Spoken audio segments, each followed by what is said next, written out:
Good morning, everyone. Paul Ruppel here with Fox 29 News Now. Hope your Friday's off to a very good start, end of the work week. Want to get you out live right away to the G20 summit in Argentina. President Trump and the leaders of 19 other countries, the prominent countries, are gathering for the summit there in Argentina. Let's show you footage and we'll listen in for a little bit to, this is the first opening session of the summit.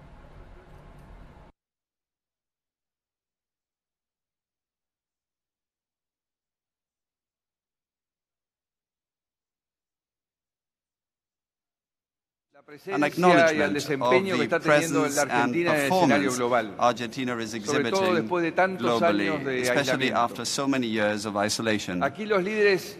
Here, we, the leaders, meet face to face. We speak candidly. We ratify our common ground while managing disagreements. And this has been happening year after year for a decade now. And I do hope that during the course of this day and a half of work, we'll be able to lay the foundations for consensus for the next 10 years. It's a huge task at hand. We are all witnesses to profound changes taking place in our societies. Changes which have accelerated and grown in recent years, especially in the last 10 and 5 years. Changes in production processes, in behaviors, in customs, in the way we communicate, along with other advances such as in nanotechnology, artificial intelligence, virtual reality, robotics, 3D printing, all of which una apertura y una posibilidad de progreso, pero que también a la vez desafía muchas de nuestras categorías. But it also challenges many of our categories. Today, a citizen in 30 days receives more information than what they would have received over the course of the whole lifetime 30 years ago. So 30 days as opposed to 30 years. This means that people have become rich in information and millionaires in terms of expectations, which I think clearly signals the level of the challenge today. And we need to rise to that challenge. Many people look at us and have doubts regarding these summits and what they're good for. And it is our duty to show to the world that today global challenges require global responses. Problems such as the future of work or climate change are issues that we can't resolve on our own, each of us. So I would like to invite us all to work together to take advantage of the mechanisms available to us today and to discuss what other mechanisms we may need in order to continue to offer coordinated responses.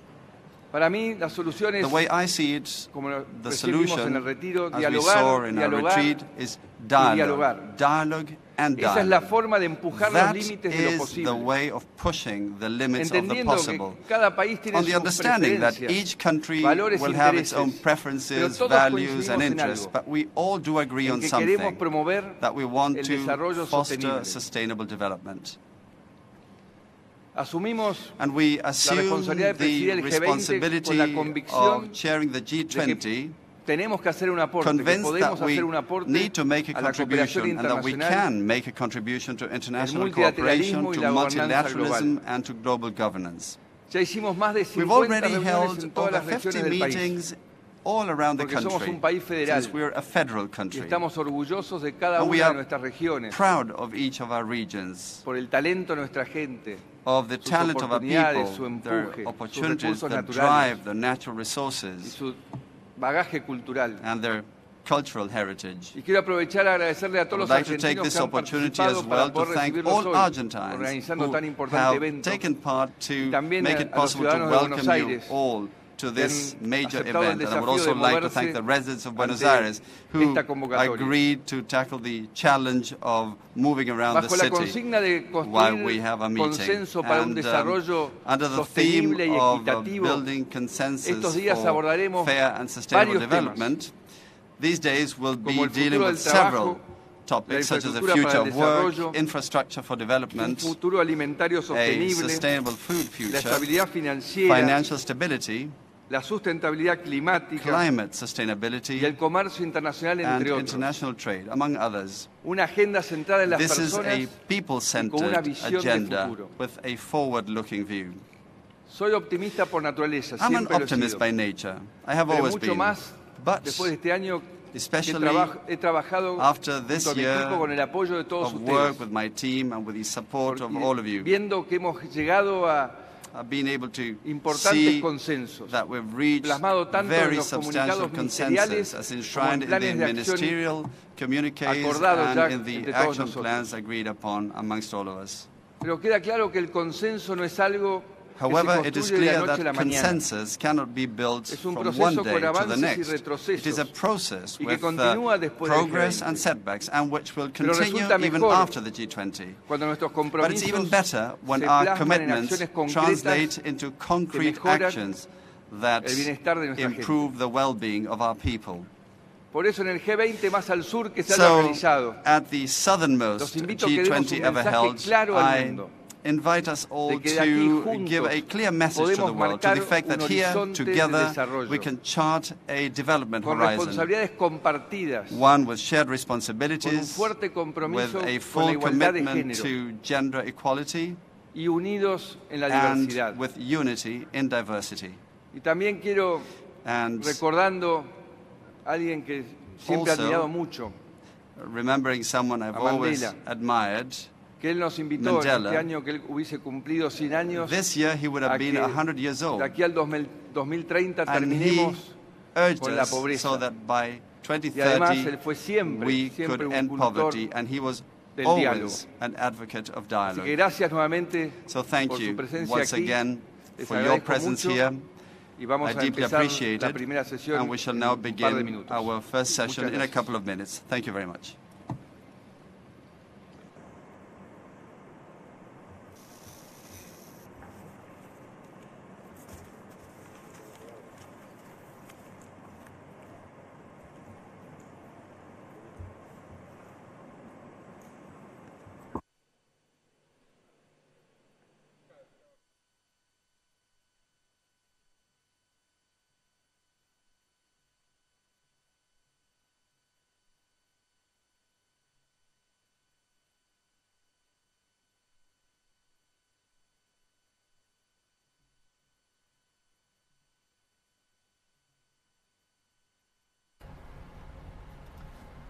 You're watching video of the first session of the G20 summit in Buenos Aires, Argentina. Leaders of the world's largest economies take part in this event. First Lady Melania Trump accompanied her husband to Argentina. Mr. Trump had originally planned to meet with 8 world leaders during the 2-day gathering, but he canceled his sit-down with Russian President Vladimir Putin before Trump even arrived in Argentina. Trump blamed the cancellation on Russia's refusal to release Ukrainian Navy ships and sailors seized during a maritime confrontation between the two countries on Sunday. I believe he's now said he'll hold some impromptu one-on-one meetings with world leaders. You heard earlier the Argentine president, Mauricio Macri, giving the introduction there. The president spoke with him earlier today. Macri thanked Trump for the visit and for the support he said his government had received from the United States. When Argentina negotiated a $56.3 billion financing deal with the International Monetary Fund to rescue its troubled economy earlier this year, the president voiced his support for the plan and President Macri's leadership. Minutes before leaders went to a closed-door meeting, President Trump said they would be discussing 95% business. He said, "We've known each other a long while. We're going to be talking about lots of good things for Argentina, for the United States, including trade, including military purchases and other things. But we have a lot to talk about, a little bit of old times, but 95% business, I would say." The G20 summit convenes the world's top economies with leaders struggling over fallout from a U.S.-China trade war that has roiled global markets. You can see the leaders in the room there. In addition to heads of state, in most cases, monetary officials from the different countries are also appearing. I have a little bit of video from earlier that I can show you of the participants gathering for their group photo. My system will comply here. There we go.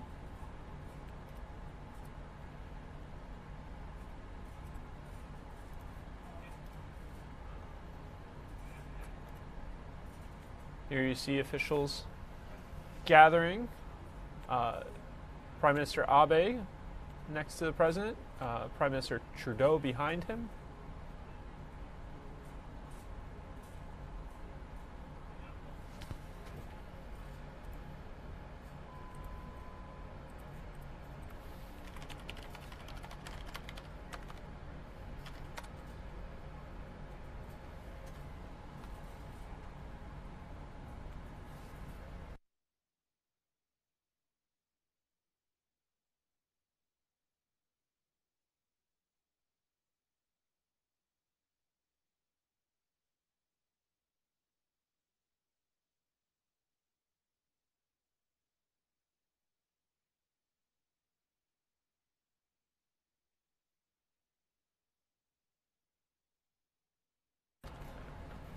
Here's where they start to scatter to head to their desks in the main congregation area. Here's a little video of them settling in at the conference.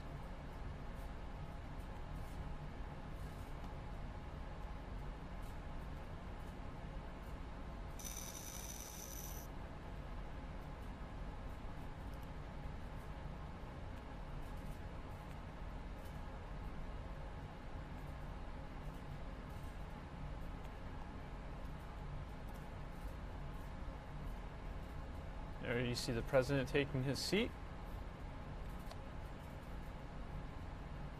There was some mixing and mingling going on.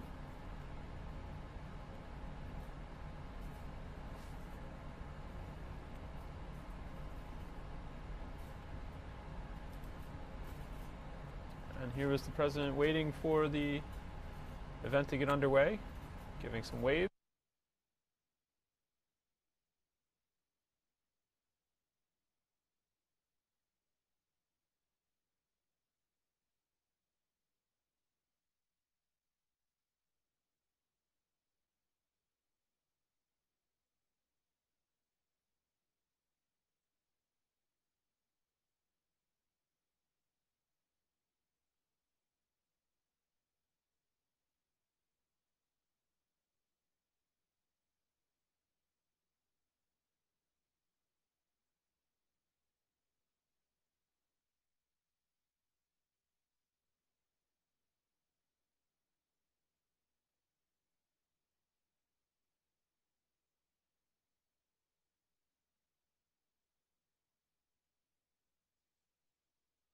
Is a liar.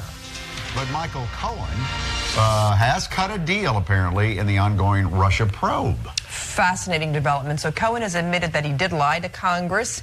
What else could he be telling prosecutors? Let's get down to Washington and Doug Lazader. Doug. Good morning, guys. The timing of this was really kind of a surprise yesterday, but it's one more indication that this whole Russia probe may be in its final stages. President Trump arrived in Argentina last night for the G20 summit, but it was difficult to leave the Russia probe behind. Early this morning, he tweeted about a one-time proposed Trump Tower in Moscow that has become a focus for investigators. Put up zero money, zero guarantees, and didn't do the project. Witch hunt. On his way out of town, he had lashed out at his former personal attorney, Michael Cohen, who had just appeared in federal court. He's a weak person, and what he's trying to do is get a reduced sentence. So he's lying about a project that everybody knew about. Cohen says he lied to Congress when he said a proposed deal to build a Trump Tower in Moscow was dead well before the 2016 election campaign was hitting a high gear. For Democrats in Congress, it is one more bit of evidence. It's just remarkable that you had the president's personal lawyer still dealing on a Trump Tower project through the whole campaign, and it appears even into 2017. At the moment, this is just a political problem for the president. But if Cohen is now telling the truth, the Trump Tower deal was being pushed just as Russia was allegedly meddling in the U.S. election. The bigger question is whether there was actual coordination, something the president has repeatedly denied. Relations with Russian President Vladimir Putin are strained, to say the least. After new flashpoints between Russia and Ukraine and the latest revelations in court, President Trump abruptly canceled a planned one-on-one meeting with Putin in Argentina. And as far as the whole Cohen matter is concerned, Trump attorney Rudy Giuliani says that the president has nothing to hide here, that everything about this proposed Trump Tower deal in Moscow was open and transparent, he says. Mike and Karen. Aren't there some documents, clearly putting him as individual one maybe being mentioned? It's really fascinating to figure out what's happening. All right. Thank you, Doug.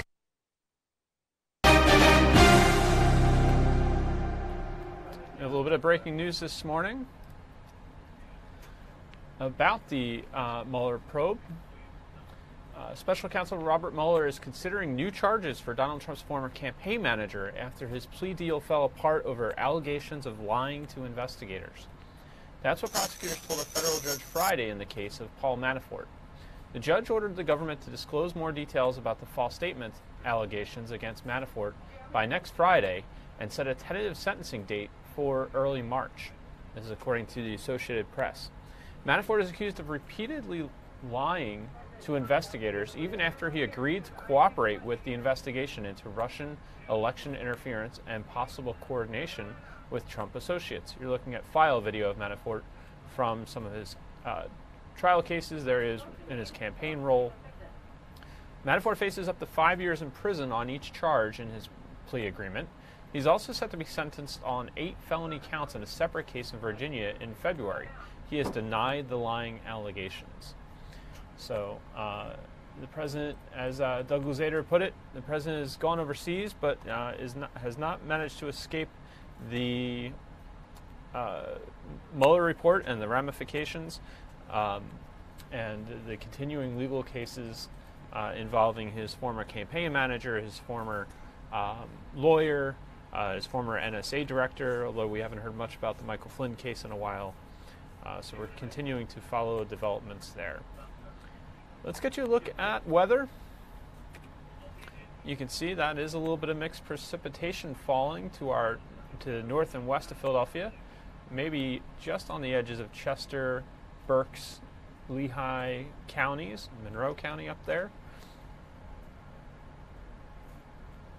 The National Weather Service in Mount Holly says some light rain snow this morning will transition to all rain through the day.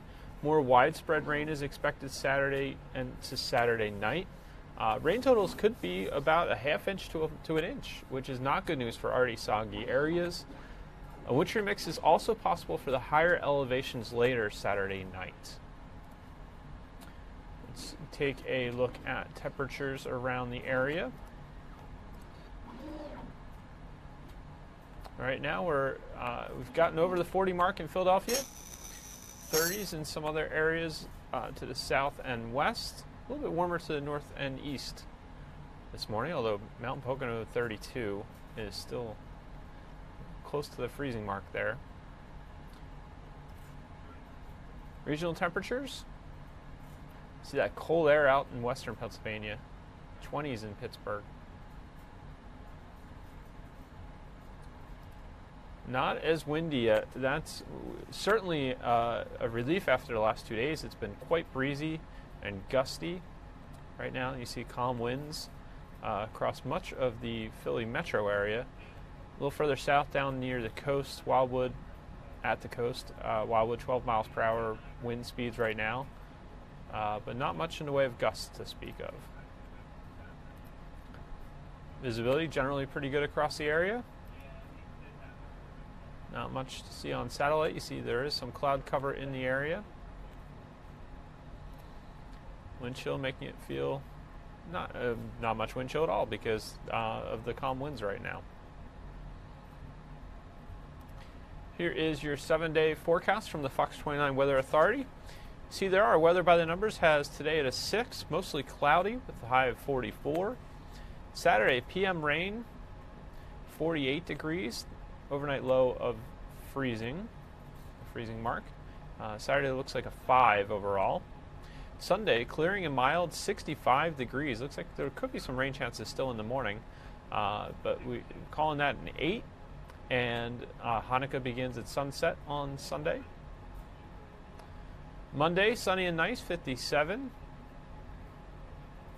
50 for an overnight low, so we're pretty mild there for a 2-day stretch. But then things turn colder Tuesday when we have a high of 43.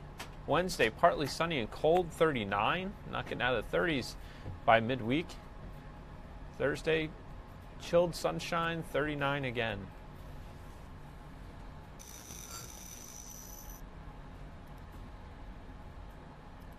As the sun rises over Seattle City. We'll get to that in 1 second. Let me show you the radar. Wind-fueled flames destroyed homes in Cape May County. 3 people escaped, but an 87-year-old woman is missing. Crews are searching through what's left. Here is the report from our Fox 29 Sabina Kyriakos was out in Seattle City this morning and filed this report. As the sun rises over Seattle City, daybreak brings a renewed search for a missing 87-year-old woman presumed to be in the wreckage here at 54th and Landis. You can see right now it appears authorities gathering to continue that search. The state and county fire marshal's office as well as the county prosecutor's office are leading this investigation into what caused the fire and also into the search for this woman. As we go to video from yesterday, this all started just before noon, around 11:30. So we are going on a full day since the fire happened. And this morning, we actually did see fire officials working to put out what appeared to be some hot spots here, pouring water on it. They were also using flashlights and spotlights to look at the wreckage. A ladder truck been parked here all morning long. But as you look at these flames and smoke just pouring into the sky, this was a massive fire that people from miles around told us that they could see. 2 people were hurt. We're told they were taken to the hospital. What appear to be burns and smoke inhalation. 1 other person was also hurt. It appears that person was treated at the scene. But again, this 87-year-old woman, she is the one we're worried about. She is the one that remains missing. We're told she is the mother of at least 1 or 2 of the homeowners whose homes were engulfed by flames and fire. These were 3 duplexes, so a total of 6 homes that were affected this morning as people were waking up smelling the smoke in the air mixed in with the smell of the ocean. We spoke with them as they took a look at this wreckage, and here's what one woman, she took a run this morning, and here's what she told us. I saw a horrendous fire. It was huge, and I got really worried for the people that live around here. Now we're hearing, obviously, this 87-year-old woman. We're told she's a mother of at least 1 or 2 of the homeowners because these were 3 units, 3 duplexes. And obviously, your heart must just go out for that family. Yeah, I feel so bad, and especially since she's still missing, and I just send prayers and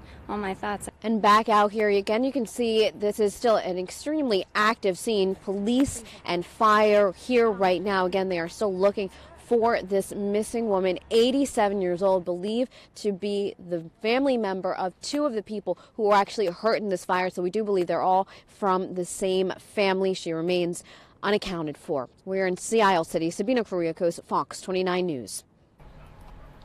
Thank you for that report, Sabina. Let's get you straight live to an event. This is House Minority Leader Pelosi and newly elected House Democratic leadership holding a press conference. Let's listen in. That they can see our attempts at bipartisanship and that we are unifying in what we do. And one of the issues that emerged in the campaign that the new class of House Democrats has the priority is the integrity of government as part of our For the People agenda. For the people, lower health care costs, bigger paychecks, integrity in government. For a while now, Congressman John Sarbanes of Maryland has been working on an initiative, H.R. 1, that was signed by so many of our candidates as the first order of business when we come here. The impact on that will be transformative to Congress when we reduce the role of money, amplify the voice of everyday Americans so that they know that their voices matter. I'm very pleased to see the energy and entrepreneurial spirit that our new members are bringing, and want to acknowledge we are joined here by Dean Phillips, Minnesota. Dean, give us a wave. Give us a wave. Ron Escobar of Texas. Mary Kay Scanlon of Pennsylvania, already sworn in as a member of Congress. She has seniority. Angie Craig of Minnesota. Tom Malinowski of New Jersey. Chris Pappas of New Hampshire. Right there. Susan Wild of Pennsylvania. But Susan is already sworn in as a member of Congress as well. See, when you're sworn in by yourself like that, you have hundreds of guests to cheer you on. When you come as part of the class, it's like two tickets. So, and not only are they members of Congress with seniority, they had the whole chamber to themselves. Mike Levin of Michigan, of California, and the other Levin. That's Andy Levin. I know full well Mike Levin is from California. We're so proud of his. He started the drumbeat in California, and Ilan Omar of Minnesota. You know? He's right there. He is there.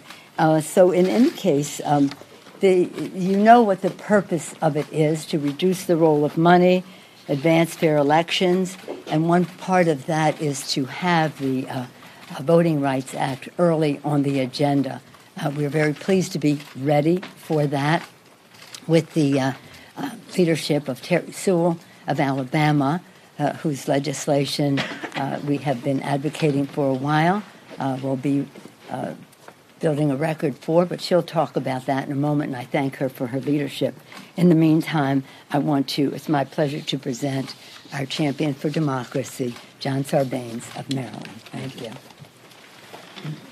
Thank you, Leader Pelosi. Good morning, everybody. I want to thank the Speaker-designate for giving a broad charge to our caucus over the last few Congresses, but particularly over the last 2 years, to assemble the proposals that have been coming from members of Congress to try to restore our democracy and make it work again, because there's a lot of people out there in the country who feel right now that Washington doesn't listen to them, their democracy doesn't work for them, they're kind of left out and locked out. And we pulled these proposals together, and what H.R. 1 represents is a broad, comprehensive package of democracy reforms that fall into 3 broad areas. And they really answer what the public is saying to. So the first thing you hear from people is, let's make it easy, not hard, to vote in America.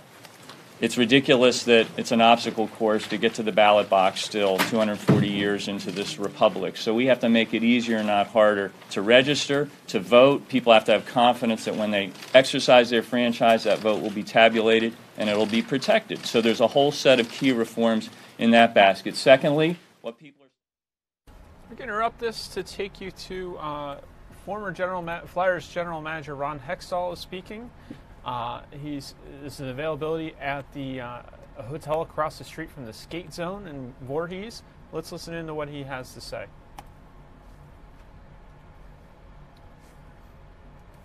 I think we were both after the same thing. I guess maybe we both think we get there a different way. I don't really know all the philosophical differences. I know, I think he even mentioned the other day, he's very aggressive, and I think somewhere in the middle when you look at the managers. Like I said, for me, there's the 3 stages that I talked about earlier. Clean the cap up and gather assets, and secondly, development and implement young players and continue on, and then the 3rd stage of, okay, we're close here, so now if we got to sell the farm, now we're going to sell the farm. But I didn't feel we were quite at that stage. In your mind, does your position come with a certain amount of autonomy? Obviously you're going to keep your superiors informed of everything you want to do, but did you see yourself as the guy that's going to make the hockey decisions, and Homer was more of an advisory role? Yes. That is the way it was. Was that way too? What's that? You think he thought of it the same thing? Thought of it the same way? I think so. Like I talked to Homer. Like I said, he wasn't at skate zone a lot, maybe once a week. he'd come in and we'd talk. But definitely I was running the hockey. So, how much 100%. Excuse me. So how much do you think, because I do, that this was Dave Scott's call as much as it was Paul's call? I have no idea. You didn't get any inkling of that? No, I have absolutely no idea. Because this summer, when I talked to him, he was real excited about JVR, real excited, and almost sounded like he was expecting a big run. And then, so whether JVR made him that way or touting the kids or whatever, it seemed there was a disconnect between what you just said about the 3 stages and him thinking, okay, got a new building going up, let's go. Yeah, I don't know. I mean, quite honestly, I was pretty excited about this season too, because if you think about it, in September, we've got, Patrick and Konechny and Provorov and Gostisbehere and Sanheim, all these young kids that should be better players and should take the next step. Now we added a guy that scored 36 goals, who we figured, you know what, JVR gets us 25 to 30 goals, that's great. We're going to be a better team. So, I mean, I certainly expected to take a step this year, and it was disappointing as hell that to this point we haven't. But I look at our team on paper and you go, it's a pretty good team. Now, they could get it together starting Saturday and away you go, because this is a pretty good team. And I mean, quite honestly, I'm proud of my 4.25 years here. We worked hard, scouting staff and management team and minor league coaches and all the players. Like, we worked hard, and I feel like we accomplished a lot. We created an analytics department. We created a sports science department. We had the gym built, the development area built. Like, we accomplished a lot of things, and a lot of those things don't show kind of above the water. It's like a duck, feet are paddling like crazy, but you don't really see the results. And I feel like some of the results are starting to show themselves with some of the young players. But I'm proud of what we accomplished in terms of building the team and building the foundation, and I think they're in a great place. Why aren't they a good team, and how much is that the coach? It's really, if there was a magical thing where you go, bang, we're a good team, on paper, that's a good hockey team. Sometimes things don't go exactly like you planned. Obviously, special teams are the obvious thing. That's really hurt. I think at one point there, not too long ago, we were -14 in goals for and against on special teams. I don't know how many games, we were about 15 games in. Well, that's a big one. That's a goal a game on special teams. You're going, whoa, it hurt us for sure, 100%. I think another part, there's been some growing pains this year. TK, he played pretty well, but he was snake bit, and Patty and Oscar and Provy and Ghost, Travis Sanheim. There's a few more growing pains with our young players than I anticipated. I think that's a big part of it. And then you get your goalies hurt right away, and we felt like Alex Lyon could possibly fight for a spot in Stoli, and Alex got hurt in warm-ups there in the Islanders, unfortunate, and Nuvi gets hurt right away. It was like so, and then on top of that, Ellis gets hurt. So there were a lot of things that just went the wrong way on us, and we're in the flesh business here, and things don't exactly go the way you plan them every year. The coach, though. I mean, the part of that question was, how much of that is the coach responsible for? Well, there's responsibility on every one of us. Myself, as a manager, I put the players on the ice. Hack coaches the players play. You can't sit and say it's this much the coach, this much the manager. We were all in it together, and in the end, we didn't get it done. Well, you talked about what it looked like on paper. How close do you think you were to stage 3? Close. Like this season close? I'm not sure yet. Like, as of right now, you don't see it, but you know what? It could change in 2 weeks. But on paper, this is a good team. Again, the young players, if they get going to where they can go, I mean, that team just goes like this. JVR is back in the lineup, so you had a 25, 30 goal scorer, and all of a sudden, it's just like I said. Sometimes I look at Tampa and I always think about this, because you got to be careful. I was not going to make a panic, short-term move that maybe helped us this year, but when our big window was there. I mean, anybody can win any year, right? We saw Carolina, Washington last year. They loaded up the year before. They lost. They win last year with a team that wasn't as good as the one the year before. So this is a really unpredictable game. And but I didn't want to do anything. Remember when I came here, I said, this is all about winning the Stanley Cup. I went through it in L.A., and trust me, the first 3 or 4 years, they were hell. They were hell, and I mean that.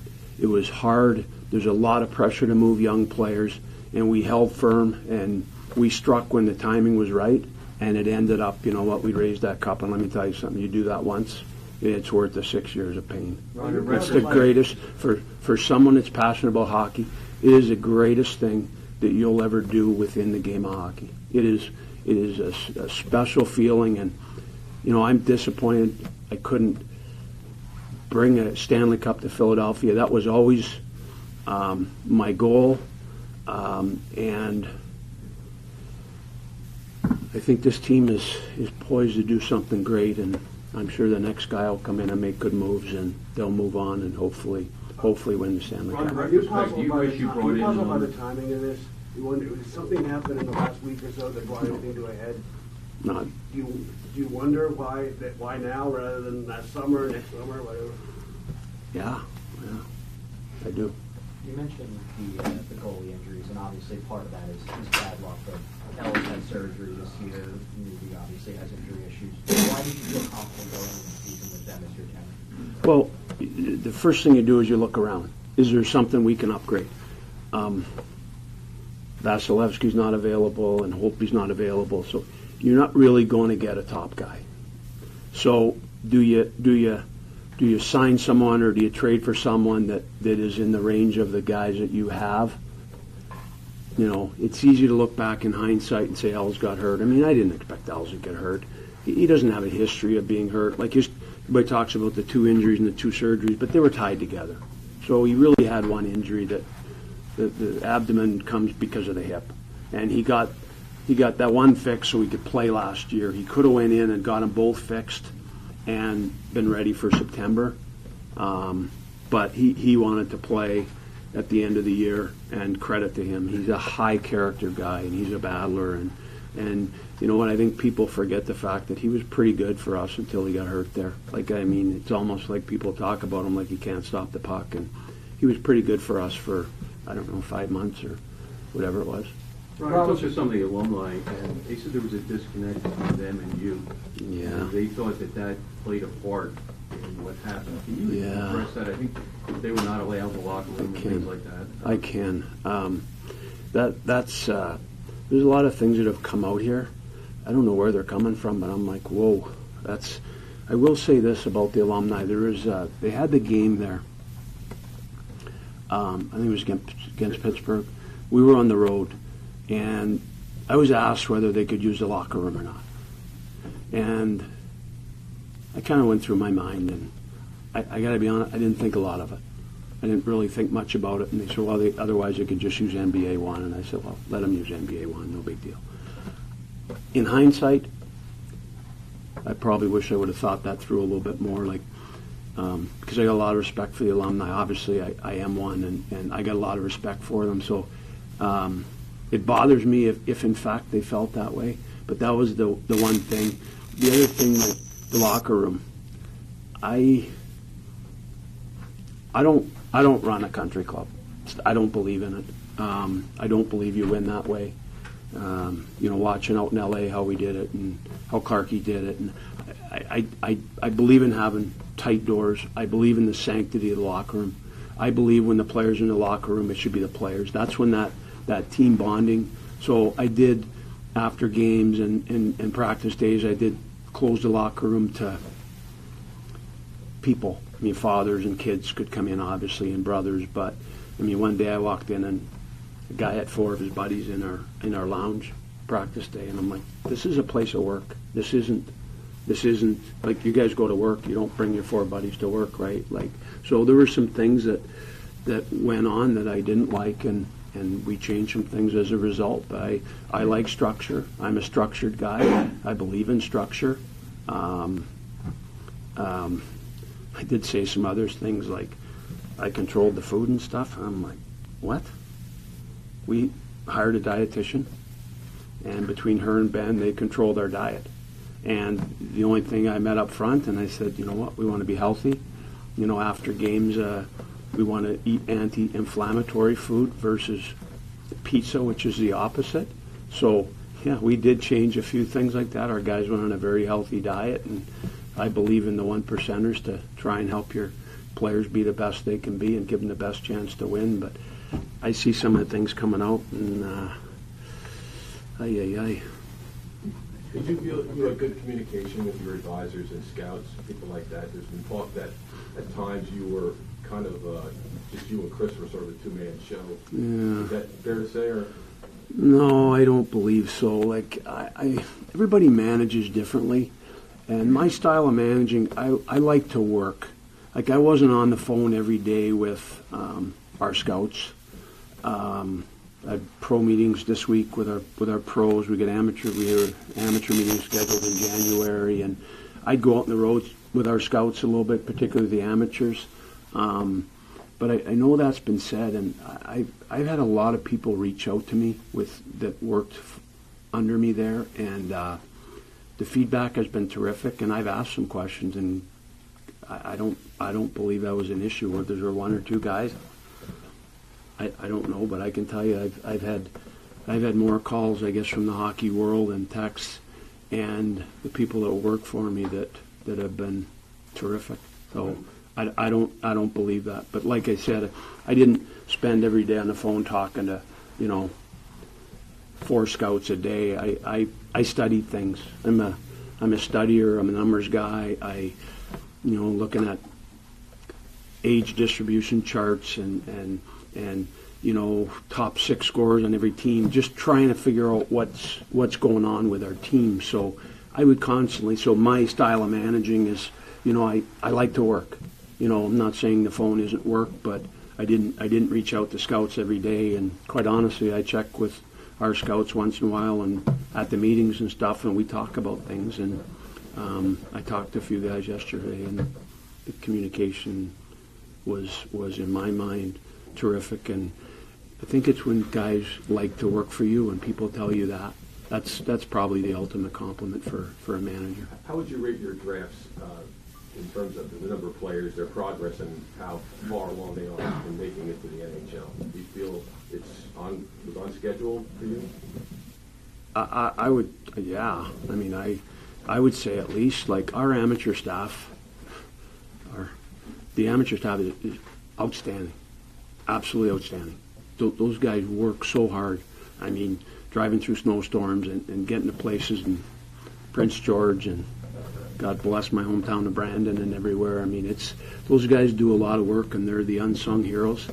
I tell them that every meeting we had. But in terms of our drafts, like, you look at it, prospects are prospects. But I got to tell you, we got enough where you go, there'll be a lot of hits there, and there'll be some high-end hits, not just NHL players. So I was extremely excited about our future, and felt like we were going to get better every year.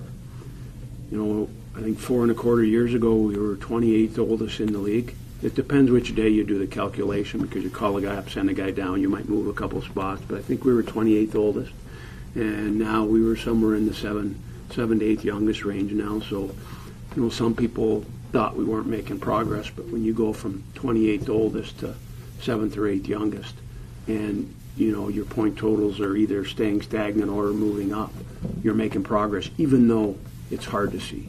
Did you feel upper management agreed with your decision to be patient with Carter Hart? Yes. Ron, you're a pure hockey guy. And just like Carter Hart, how many 20-year-old goalies come out of junior hockey and go to the NHL? Not very many. How many 20-year-old goalies come out of junior hockey, go in the NHL, and become a star? Doesn't happen. So the best thing to do with Carter was for him to go down and get some experience down there. He's a terrific young man. He's a hard worker. He is dialed in, and he's one hell of a prospect. Ron, you're a pure hockey guy. Do you think part of this is the attendance has slipped, the marketing of the team, the fizz isn't like it used to be, that went into this equation? It's a great question. I don't know. I don't know the answer to that. I really don't. One thing that Dave Scott said about, I guess you guys had bi-weekly meetings when you were home games at 4 o'clock in the afternoon. He used the phrase, and I don't know what it is, but I'm interested. He said the answers coming back weren't always real crisp, or weren't real crisp. Do you know what he's referencing here? No. About you? No, I don't. The one thing that I talked about internally was, like, I got to keep my eye on the ball right now, but also next year, the year after, and the year after. And I did feel like we were getting close to the point of saying, okay, now we need to strike here, but I didn't feel we were there yet. Some of the growing pains we're going through this year with the younger kids, you look at the defense, that's a young defense. You got Provy's, 21? Ghost is 24, Agger's 22, Sanheim 22. Like, that's a young defense, and it's hard to win a Stanley Cup with a defense that age.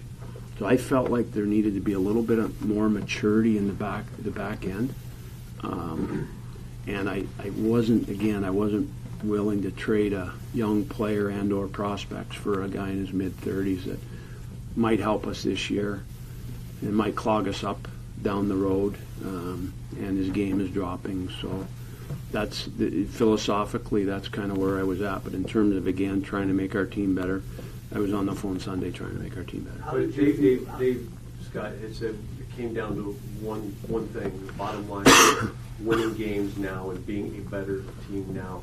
I mean, if you guys had carried that momentum from the West Coast over, we're not even staying here having this conversation.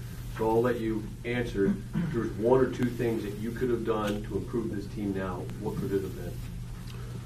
Well, I was trying to do those things. So you have to have someone on the other end of the line that kind of wants to do the same thing, but it's not easy. And I'll be perfectly honest with you, because remember, if you're making a trade, there's not a lot of teams right now that are looking and saying, okay, we'll give you this for future. The deadline to later in the year is a different thing, but everybody right now is trying to figure out, we're going to make the playoffs. Can we go on a run here? So you can't sit here right now and say, okay, we'll give you these two young pieces for this player. There weren't teams that were necessarily willing to do that. Now, that could change in a month, 2 months. So all of a sudden you say, okay, you're going player A for player A and making a hole here, plugging a hole here. So it's tough during the season to do that. In saying that, I felt like there was a point here where we needed to make a move, and I was trying. Did you ever get the impression, and Paul said that you were never asked, but did you ever get the impression that maybe they wanted you to consider making a coaching change?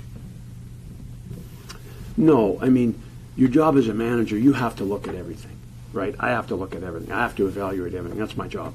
Pro staff, amateur staff, development, minor leagues. Like, you have to evaluate everything. Are we evaluating the coach? Of course. Are the assistant coaches? Of course. Are we evaluating trainers? Of course. But no, there was no time where, obviously you talk about everything, trades, coaches, minor league stuff, calling guys up. You talk about everything, but that certainly was never posed to me to. How did you feel negotiations were going with Provorov, and do you think there was any tension about that with your bosses? It wasn't. My understanding is you're not close. He's not playing very well, and I wonder if there's any tension about that. No, I don't believe so. I got a call from Provy's agent last night, I think it was. He said he enjoyed working with me. We worked at Provy all summer, 3 months on and off, and we couldn't come to middle ground. There was absolutely no animosity. There was nothing. I wanted to get it done, and I think they wanted to get it done, but there wasn't a middle ground there. So, okay, well, let's let the year play out, and then we'll talk about it again. I mean, it wasn't. He's got a year left. He's restricted. Like, to me, it was. I didn't feel comfortable giving him the number, and he didn't feel comfortable taking the number. Okay, well, let's see how the season goes, and we'll talk about it again next summer, or in fact during the season. I wasn't opposed to talk during the season, but typically once the season gets going, but it's not like we broke off and there was tension. I mean, I saw him out. I forget where I was, out watching juniors out west this summer. He was there, and we talked couple times, and we I don't know how many conversations we had, probably 10, 15. Do you surmise it's on his mind because he hasn't played the level? Yeah, I don't know. That's a hard one to figure out because you see other guys. I don't think so. Like Provy is really strong mentally. If you look at one guy on your team that you don't think would be affected by playing the last year of his contract, I mean, he's 21 years old. It's not like he's got a huge future ahead of him, and obviously he's going to make a lot of money. Like I don't think so. I think Provy, like the way our team was going, sometimes he wants to do a little bit more, and you end up doing less because you're trying to do too much. I think he really cares about his teammates. He really cares about winning. So I don't think so. Like I said, if I had to pick one guy on our team that I felt like wouldn't be affected by that, he'd be the first guy. Homer said the other day that he didn't really know how negotiations were going with Wayne Simmons because you were handling it. How would you say they were going? Were you guys close or? No. Last time I talked to his agent was when we were in LA there, and we weren't close.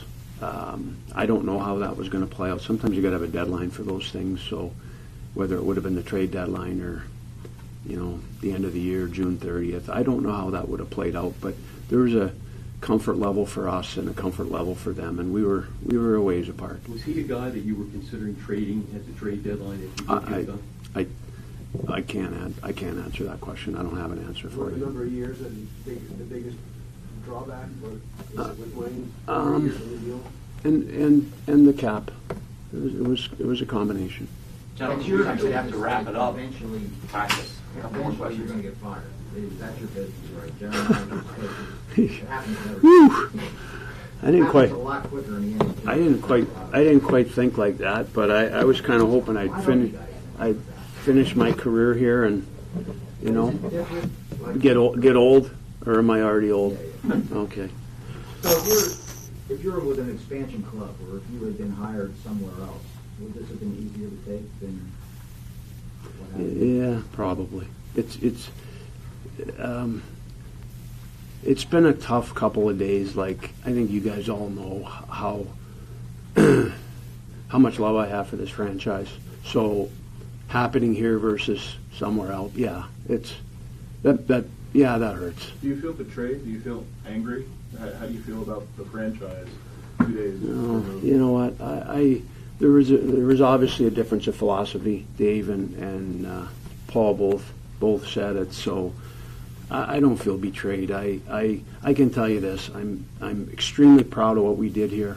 Like, our staff worked so damn hard for 4.25 years, and we were making a lot of headway. Again, sometimes you don't see it, and I'm as disappointed as anybody by this season.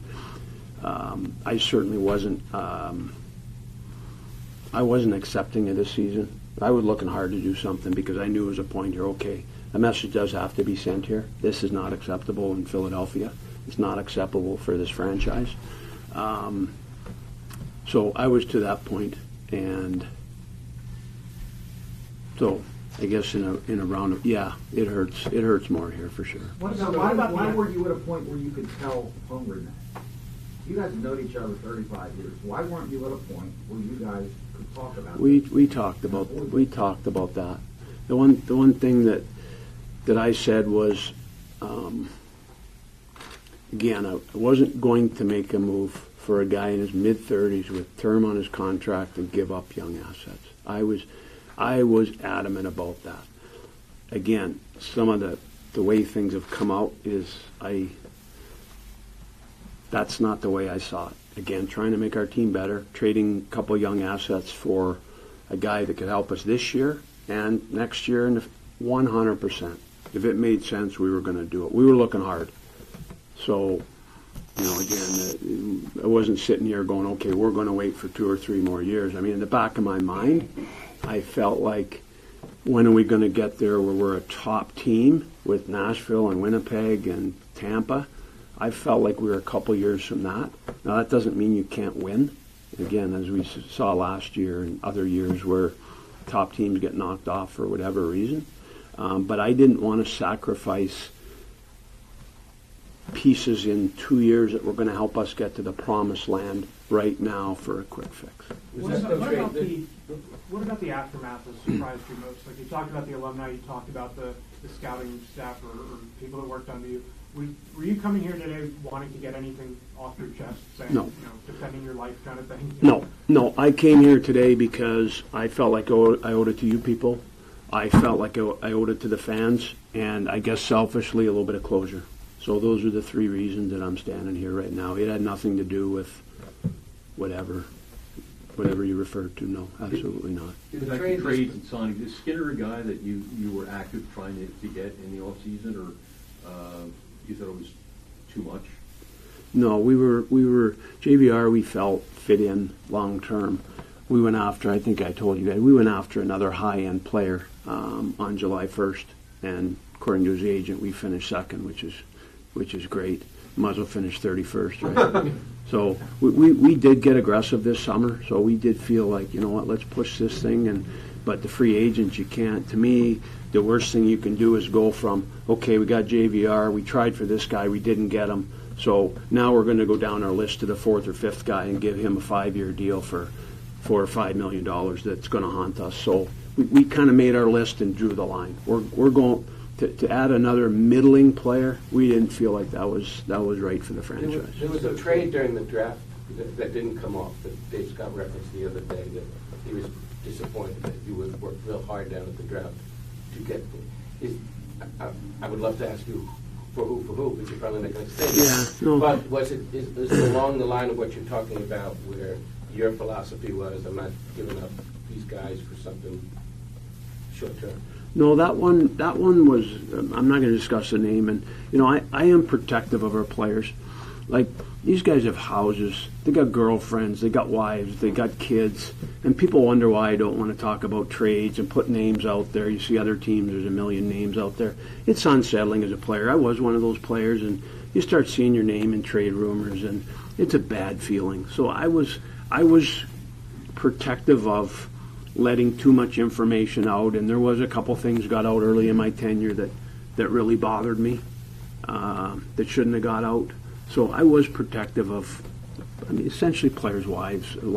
I mean, you care about your players.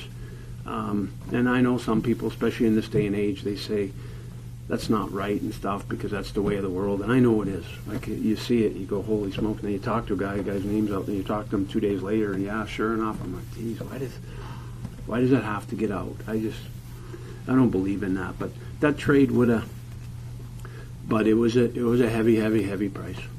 Guys, you're supposed to come on up. Bring off this here. What's that? Come on off to the side here because I didn't want to talk to you. This could be here forever. Go ahead, guys. You've been watching Ron Hextall holding a media availability at the hotel across the street from the skate zone in Voorhees, New Jersey. Looks like he's continuing to talk a little bit with some members of the media. He stepped away from the podium, but he's still talking. Not sure we'll be able to hear him there. Sounded rather sad and disappointed in his departure from his role as general manager of the Flyers. Talked a little bit about not wanting to make a middling move. Going after big-name free agents in the summer before the season began, and trying to avoid giving a long-term contract to a player that they didn't feel it might be justified. Tried to address and defend himself against some of the stories that have emerged since his departure, and then the firing of another coach, Gordon Murphy, and. But the head coach staying in place, Dave Hextall, who Hextall has a very close relationship with. We stepped away from a Democratic news conference to take that. There I saw they were talking about their first act of legislation. Among those who spoke a little bit later was new Democratic Congresswoman Susan Wild, who's from the Lehigh Valley. Let's listen in on what she had to say at that news conference. 15th, but As of January 1st, it'll be Pennsylvania 7. It's the greater Lehigh Valley area of Pennsylvania, and it's an area that's made up very much of working families. And the issues, all of the questions that have come out today are very, very pertinent to my district. But what I've heard the most from people is that they want their voices to be heard. And so the questions about investigations and about trade and that kind of thing, as Leader Pelosi said, public sentiment is everything. And the people I have spoken to for the last year plus have all been concerned that their voice through their vote didn't really matter because of the influence of dark money and outside interests. And I think that having H.R. 1 be our first bill that is introduced will very much set the tone for whether the public believes that their will be done. And I think this is the right message to send to the public so that they understand that what we want to do going forward, whether it's an issue of trade or investigations or immigration or anything else, that we will be paying attention to the American people. And I think that's the real important thing about why this is being done first. Again, that was Congresswoman Susan Wild speaking at Washington, D.C. That was a press conference held by newly elected leadership in the Democratic Party, including the likely Speaker of the House, Nancy Pelosi, and other members talking about their first bill, which would be Ms. Pelosi is calling a bold reform package to restore the promise of our democracy. That's H.R. 1 will be proposed once the new Congress starts in January. Susan Wild, of course, took office earlier because of Charlie Dent's departure. You heard her mention there at the beginning. She's already been sworn in and will be, sworn in again or taking her full-time seat in January. We have a couple other stories. We've been bouncing around a little bit between live events, but we have a couple of important stories we haven't gotten to yet, so I want to bring those to you, local stories. This is Steve Keeley, our Steve Keeley. Folks in Yardley, Lower Makefield, and Falls Township are being warned to boil their water because it's not even safe to run your dishwasher. Steve was in Lower Makefield this morning and filed this report. It doesn't exactly look like an oasis, but the 500-gallon tank of clean drinking water is an oasis in the desert to Bucks County residents told not to drink their tap water, brush their teeth, do their dishes, wash fruits and vegetables. And nearly all the grocery stores around here, the shelves are quickly cleaning out where the bottled water was. The Giant store here in Lower Makefield had a mad dash for bottled water at 8 a.m. By the case, by the gallon, by the cases of gallons. And many boxes now left in the parking lot filled with gallons of water just moments before. All 15 schools in the Pennsbury district were closed today because of the water problem. Another long weekend for all the 21,000 kids that go here and the office staff as well. What's it like not being able to drink your tap water for those who take it for granted every day? It's an inconvenience. I assume they'll take care of it soon and we'll be back to normal. Now, did they tell you you can't not only not drink it, but not brush your teeth in it? And I just asked and was told not to do those things with the water till it's fixed. Did you already do those things with it before you knew? That's personal. I told you, I haven't had my coffee yet this morning. So it does stink, really, for, you take things like tap water out of your faucet every day for granted till it's not there or you're not allowed to drink it. That's true, but there are parts of the world where people walk miles to get their water every day. So I'm grateful that we have a community that provides a water truck. I'm really unhappy only because they're not giving us more information as to when it's coming back on, really what the specific things are. I mean, my daughter has a cold right now.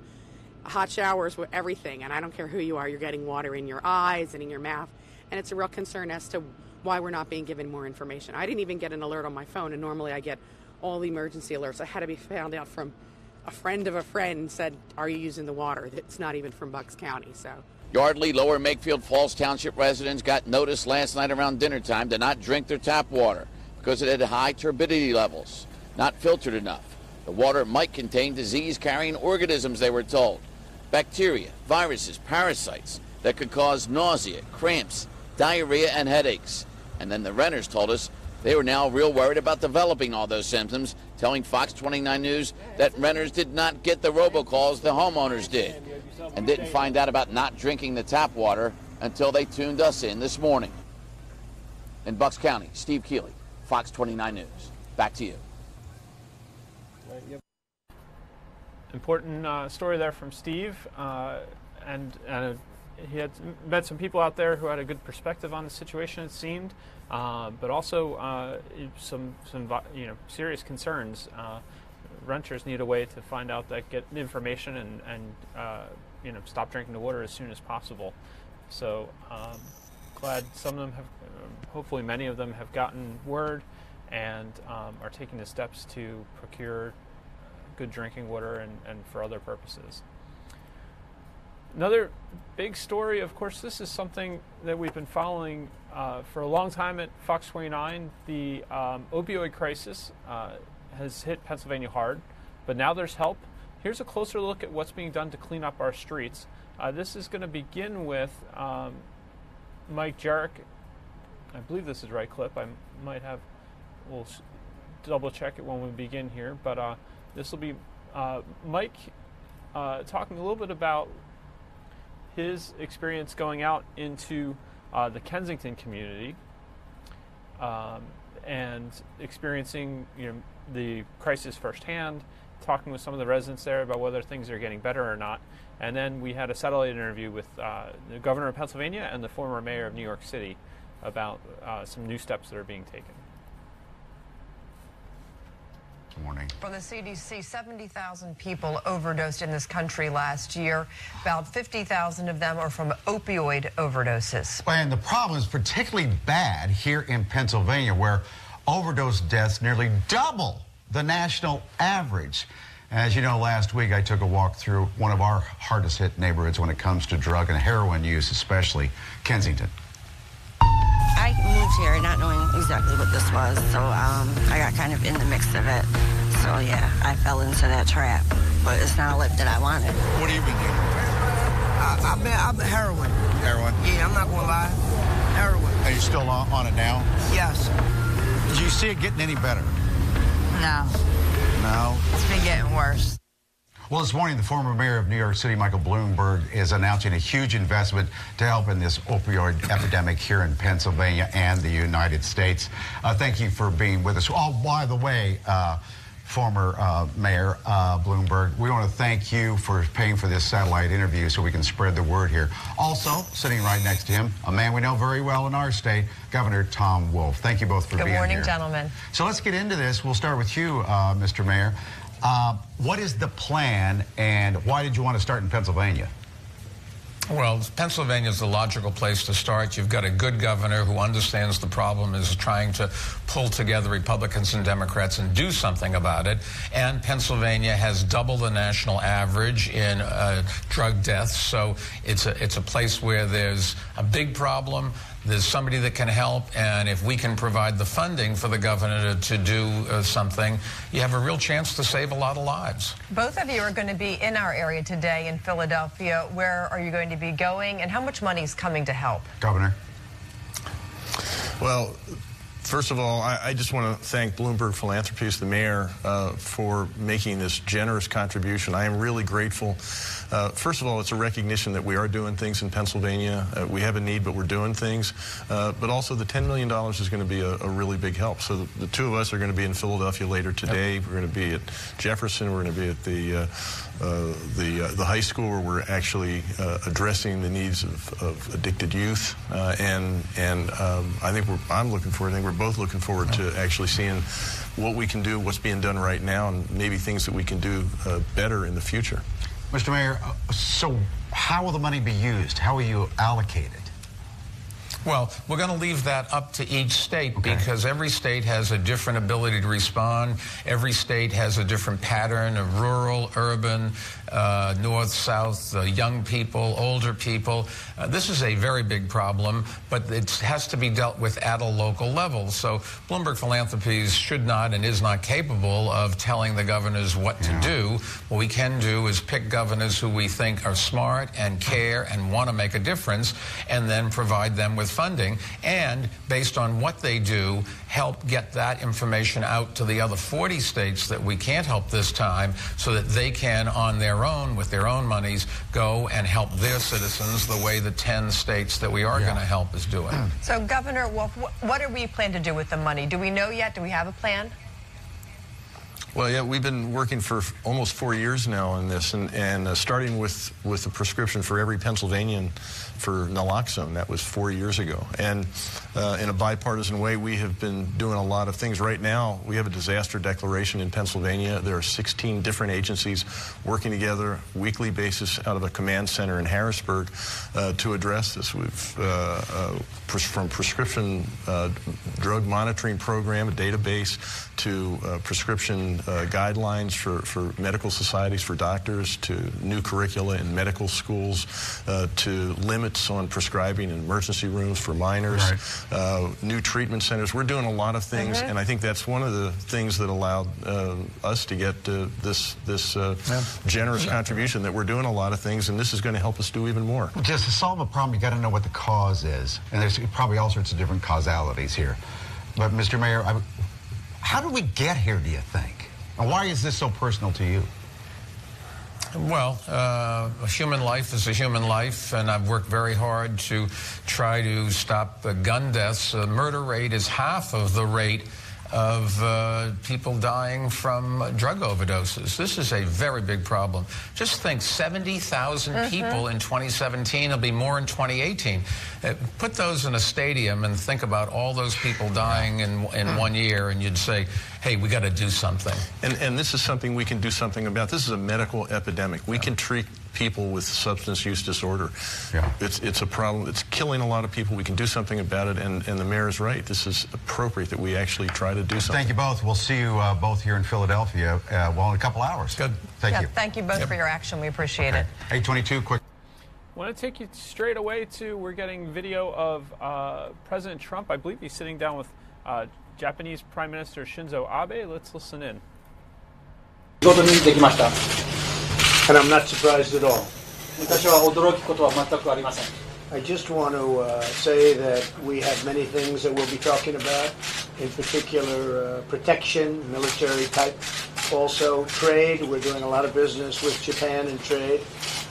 The deficit is coming down. It's a massive deficit between Japan and the United States, and it's coming down. そして本日の議題は数多くあります。特に防衛について、安全保障について話すことになります。そして米日両国に関する貿易またはビジネスの機会について話すこともあります。そして米日の貿易赤字が巨大なものでありますが、それは減ってきました。それについてもより詳しく話したいと思います。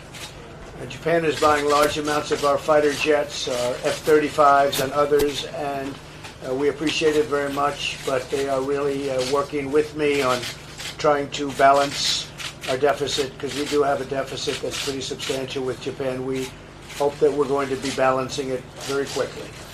そして日本から約束がありましたが、アメリカから数多くの F-35 みたいな戦闘機を購入していただくこともあります。それについて感謝を表したいと思います。そしてこの赤字、貿易赤字が巨大なものでありますが、これを是正するように安倍総理と協力していくこともできると考えています。Just in finishing, we're two countries that are doing very well in many different ways. Our military working together, having to do with North Korea and other factors, really has been very strong. Our partnership has been quite extraordinary, and we will be together for a long time. I think probably there's no time in our history where we're closer, and I'll be going to a tremendous event in Japan. I was very honored to be invited. Your Emperor. そして米日両国の関係は非常に良いものでありまして、さまざまな分野で協力しています。安全保障の協力だけではなくて、北朝鮮に対する取り組みということにも協力することもあります。非常に強い絆が存在しています。米日の関係はこれから長期に続くと思います。そして、米日両国のこの外交の歴史を振り返ってみて、かつてないほど盤石なものであります。そして大変光栄に思うのは、日本に招待されていて、天皇のその素晴らしい行事を心待ちしております。まず私からもですね、トランプ大統領の先般の中間選挙における歴史的な勝利に対してお祝いを申し上げたいと思います。So once again, from the outset, I'd like to congratulate you on your historic victory in the midterm election in the United States. そして、現在、日米同盟はかつてないほど強固なものとなっておりますが、こうしたG20 の中においてですね、こうした首脳会談が実現するのも日米同盟がいかに強固であるかということの象徴ではないかと思います。And as of now, as you rightly mentioned, the alliance between Japan and the United States has become more robust than ever. And also this mere fact that we are having another round of summit meeting on the margins of this G20 summit is actually the symbol of the robustness of our alliance. いつも率直な議論をさせていただいてますが、今日も北朝鮮をはじめ地域情勢推移、そして貿易をはじめ日米の経済関係についてですね、お話を意見交換したいと思います。So every time when we see each other, we always have a very candid discussion. And today I look forward to having another candid discussion with you on the regional affairs, including North Korea, as well as Japan, U.S. economic relations, of course including our trade relations and other important topics. Thank you very much. Thank you all very much. Appreciate it. Thank you. Mr. President, what's the case for us? Thank you very much. Ukraine, purely and simple. Ukraine. We don't like what happened. We're not happy about it. Nobody is. And hopefully they'll be able to settle it out soon because we look forward to meeting with President Putin. But on the basis of what took place with respect to the ships and the sailors, that was the sole reason. Thank you very much, everybody. President, you're talking about China? We'll be meeting with China, as you know. Yes, we'll be meeting tomorrow, and we've already spoken. And we're working very hard. If we could make a deal, that'd be good. I think they want to, and I think we'd like to, and we'll see. But we'll be meeting with President Xi in a little while. But for the most part, tomorrow, I would say, would be our big meeting. But in the meantime, people are working. Our staff is working, and we have a lot of very talented people working. Larry Kudlow's representatives are dealing with them on a constant basis. There's some good signs. We'll see what happens. Thank you. Thank you. Good question. Thank you very much, everybody. Please. Guys, let's go.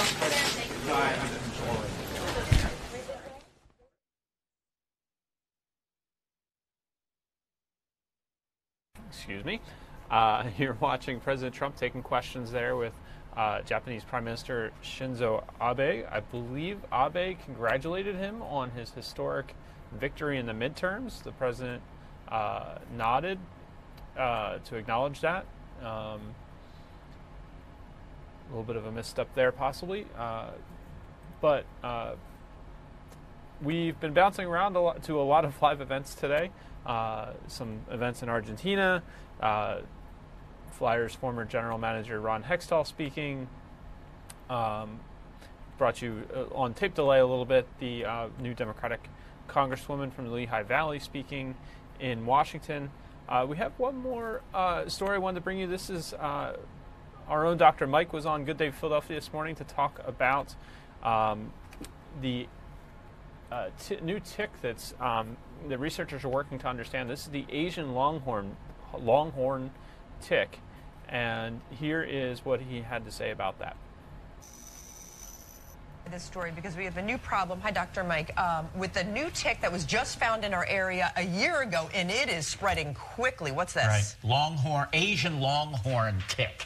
And basically what's really scary about this is that a single female can, without mating, produce about 2,000 eggs. And in countries where this is very prevalent, it's killing cattle, and it's a big problem. Nothing keeps me up more than tick-borne illness. And you can say what you want on either side about global warming, but climate change, in my humble opinion, is causing things like tick-borne illness to be a major nightmare. Everyone in my family's had it. My 9-year-old son had Lyme disease. My father had it this year. My mother's had it. It is so common right now. This one can also carry dangerous diseases. You better believe it. And you just briefly, borreliosis, you can get Lyme disease, you can get Powassa. There's all kinds of gnarly things that can happen when you have tick-borne illness. And we live in a wooded area. It scares the bejeebies out of me. So you have a lot of cases in your practice. Oh, every summer. So what do we do? Does the winter help? Well, what I'm doing for my kids is I'm buying permethrin treated clothing. That's clothing that has this chemical in it, and it will prevent the ticks from, hopefully, from biting them. The other thing is, when you get out of the woods or even in your backyard, take your clothes and put them in the dryer and heat them for about 10 minutes. Inspect the kids? Inspect the kids, make them get a shower right after they come in. Okay, thank you. Thanks, Dr. Mike. Good luck. All right. How about this? Well, you know about the opioid